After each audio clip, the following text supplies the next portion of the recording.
Olá, alunos! Vamos dar início a mais uma aula do Sistema Cardiovascular da disciplina de Fisiologia Geral e hoje nós vamos falar sobre o coração. O coração é um órgão fantástico e que faz parte do sistema cardiovascular. Entre suas funções está a de bombear o sangue através da circulação e suprir os tecidos com os nutrientes necessários. O coração ele funciona como uma bomba pulsátil e alterna entre sístole, contração, e diástole, relaxamento. Anatomicamente, nós podemos conceituar coração como sendo um órgão muscular oco formado por 4 câmaras, 2 superiores, átrio direito e átrio esquerdo, e 2 inferiores, ventrículo direito e ventrículo esquerdo. Observe que entre os átrios e os ventrículos existem ósteos por onde passa o sangue e que faz a comunicação entre o átrio direito e o ventrículo direito ou entre o átrio esquerdo e o ventrículo esquerdo. Nestes ósteos, observem que nós encontramos válvulas. Essas válvulas são chamadas de válvulas átrio-ventriculares. No lado direito, nós encontramos a válvula tricúspide. Já no lado esquerdo, nós encontramos a válvula mitral. Além disso, nós temos 2 outras válvulas chamadas de válvulas semilunares. A válvula pulmonar, que controla a passagem de sangue para a artéria pulmonar, e a válvula aórtica, que controla a passagem de sangue para a aorta. Observe também, pessoal, anatomicamente, que entre os ventrículos e entre os átrios, nós encontramos os septos. São tecidos musculares que separam os ventrículos direito e esquerdo e separam o átrio direito e o átrio esquerdo. Esses septos são chamados de interatrial e septo interventricular. Esses septos dividem o coração em 2 partes semelhantes. Então, do lado de cá, nós temos o coração direito e do lado de cá, nós temos o coração esquerdo. Observe que o coração direito, ele bombeia o sangue para a artéria pulmonar e, consequentemente, para os pulmões. Já o coração esquerdo, ele bombeia sangue pela aorta e para a circulação sistêmica. Como nós podemos observar nessa figura, o fluxo de sangue dentro do coração, ele é unidirecional, ou seja, apresenta apenas uma direção. E quem garante essa característica é justamente as válvulas cardíacas, que impedem o refluxo de sangue. Se nós acompanharmos nessa figura, vamos perceber que o sangue que chega dos tecidos, ele entra pela veia cava superior e inferior, chegando até o átrio direito. Do átrio direito, ele passa para o ventrículo direito, percorrendo aqui o ósteo e passando pela válvula tricúspide. No ventrículo direito, após uma sístole, esse sangue é bombeado para a artéria pulmonar, chegando até os pulmões. Nos pulmões ocorrem as trocas gasosas e esse sangue, agora carregado de oxigênio, vai para o átrio esquerdo através das veias pulmonares. Chegando no átrio esquerdo, o sangue passa para o ventrículo esquerdo através da válvula mitral e no ventrículo esquerdo, por sua vez, numa nova sístole, ele é bombeado para a artéria aorta. Pela aorta, o sangue é distribuído para os vários tecidos e depois retorna novamente pela veia cava superior e veia cava inferior, completando o ciclo. Observem mais uma vez que este fluxo ele é unidirecional. Nosso coração também é formado por 3 camadas, como o epicárdio, também chamado de pericárdio visceral, o miocárdio e o endocárdio. Então, essa camada mais externa, como nós podemos observar nessa figura, ela é chamada de epicárdio. Tem a função de proteger o coração.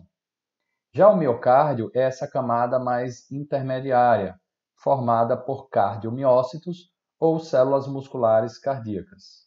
E internamente nós temos aqui o endocárdio, é a camada que reveste internamente as câmaras cardíacas. Observe que do endocárdio projetam-se saliências denominadas de músculos papilares. esses músculos eles estão aderidos aos folhetos das válvulas através de estruturas chamadas de cordoalhas tendinosas. Nós vamos estudar essa estrutura um pouco mais à frente ainda nessa aula. Bem, voltando aqui para o epicárdio, como eu já tinha dito, nós temos o pericárdio visceral. Este pericárdio visceral, ele reveste a víscera, no caso aqui, o coração. Do lado oposto ao pericárdio visceral, nós temos um outro pericárdio, que é chamado de pericárdio parietal. Este pericárdio parietal, ele reveste a cavidade torácica. Observe aqui ainda nessa figura que entre o pericárdio visceral e o pericárdio parietal, nós encontramos um espaço chamado de espaço pericárdico ou cavidade pericárdica. Essa linha preta aqui, que está representando a cavidade pericárdica, é onde acontece a liberação de um líquido que tem como função a lubrificação dos movimentos do coração dentro da caixa torácica. Além disso, podemos dizer que o nosso coração ele é formado por 3 tipos de tecidos. Quais são? Tecido contrátil, formado por fibras musculares cardíacas, que mantém a função bombeadora do coração. Tecido não contrátil, formado por tecido fibroso e cartilaginoso. Esse tecido ele forma os halos e os folhetos valvares e também tem a função de dar forma e também proteger o coração contra a ruptura. E, por fim, nós temos o tecido excitocondutor, que ele é formado por nodos, feixes e fibras de condução. Esse tecido ele tem a função de excitar o coração e também conduzir potencial de ação. Bem, finalizada essa parte inicial, vamos agora falar um pouco mais sobre as válvulas cardíacas. Eu trago aqui nesse slide 2 imagens ilustrativas. A do lado esquerdo, nós podemos observar que detalha melhor as estruturas anatômicas das válvulas cardíacas. Já a imagem do lado direito, ela detalha melhor o funcionamento das válvulas. Vamos começar com essa aqui do lado esquerdo. Como nós podemos observar nessa figura, nós temos 4 válvulas cardíacas, 2 semilunares, com 3 folhetos valvares, posicionados. Esta aqui, no início da artéria pulmonar, é chamada de válvula pulmonar, e esta outra aqui embaixo é chamada de válvula aórtica, pois está posicionado no início da artéria aorta. Além das 2 semilunares, como nós já falamos, nós temos 2 válvulas atrioventriculares. Esta daqui, do lado direito, é chamada de válvula tricúspide, pois possui 3 cúspides ou 3 folhetos valvares. Já essa outra aqui, do lado esquerdo, ela é chamada de válvula mitral ou bicúspide, por possuir 2 cúspides ou 2 folhetos valvares. Existe uma diferença bem visível entre as válvulas atrioventriculares e as semilunares. Observe que as válvulas atrioventriculares elas possuem conectados aos seus folhetos valvares estruturas denominadas de cordões ou cordoalhas tendinosas. Essas cordoalhas tendinosas estão ligadas a projeções do endocárdio que nós chamamos de músculos papilares. E qual é a função dessas cordoalhas tendinosas? Alguns alunos acham que a função dessas cordoalhas tendinosas é exatamente promover a abertura das válvulas. No entanto, essas válvulas elas são passivas, ou seja, elas se abrem e se fecham por diferença de pressão entre os 2 compartimentos. Então, a função das cordoalhas tendinosas não é abrir ou fechar a válvula cardíaca, mas sim sustentar os folhetos valvares para que, durante uma forte contração do ventrículo e, consequentemente, um aumento de pressão, esses folhetos valvares eles não se abram para dentro dos átrios, promovendo dessa forma o refluxo de sangue do ventrículo para o átrio. Bem, todas as 4 válvulas elas são passivas, como eu já falei.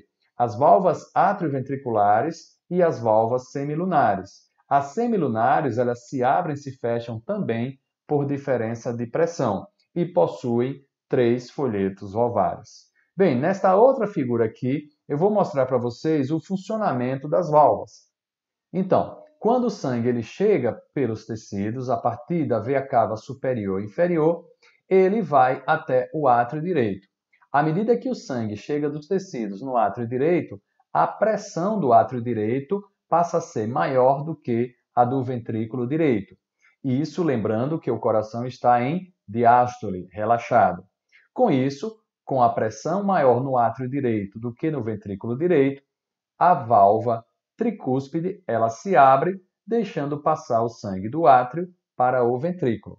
A mesma coisa acontece no coração esquerdo, entre o átrio esquerdo e o ventrículo esquerdo. No entanto, aqui a válvula é a válvula mitral. Bem, o sangue chegando até o ventrículo, o coração ele começa a contrair-se na sístole, e isso vai fazer com que a pressão no ventrículo ele se torne maior do que a pressão nos átrios. Com isso, os folhetos valvares são empurrados no sentido dos átrios e, com isso, eles se fecham, impedindo que haja um refluxo de sangue para os átrios. Com o aumento da pressão no ventrículo, essa pressão ela torna-se maior do que a pressão aórtica. Portanto, as válvulas aórticas e pulmonares elas se abrem, fazendo com que o sangue ele passe dos ventrículos para as artérias. No caso aqui, no ventrículo direito, para a artéria pulmonar e no ventrículo esquerdo, para a artéria aorta.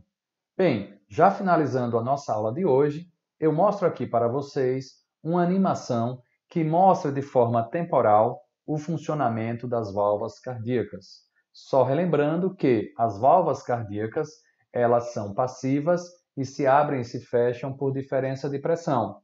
Quando os átrios recebem sangue, a pressão nos átrios passa a ser maior do que as no ventrículo, nos ventrículos, isso em diástole, e a pressão maior no átrio faz com que as válvulas atrioventriculares se abrem.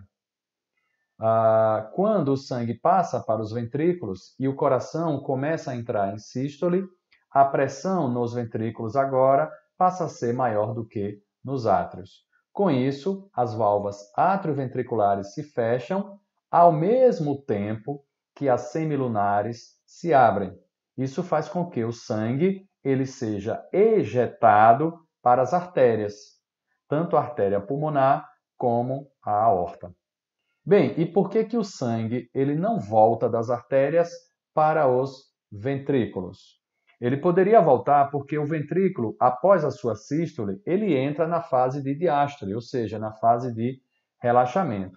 E nesta fase, a pressão no ventrículo ele passa a ser menor do que nas artérias. Então, com a pressão nas artérias maior do que no ventrículo, os folhetos valvares semilunares, eles se fecham, impedindo o seu refluxo. Então, o que vimos nessa aula de hoje? Que o coração é um órgão muscular oco que funciona como uma bomba. A cada batimento, ele gera diferença de pressão entre duas extremidades dos nossos vasos, o que possibilita o movimento do sangue. As válvulas cardíacas garantem que esse movimento seja sempre em um mesmo sentido, dentro do coração. É o que nós chamamos de fluxo unidirecional. O mau funcionamento das válvulas pode causar refluxo de sangue, gerando um tipo de sopro cardíaco. O mais comum é o prolapso da válvula mitral. O coração ele é formado por 3 tipos de tecidos com diferentes funções, dentre eles o tecido muscular cardíaco, o qual será o tema da nossa próxima aula. Obrigado e até lá!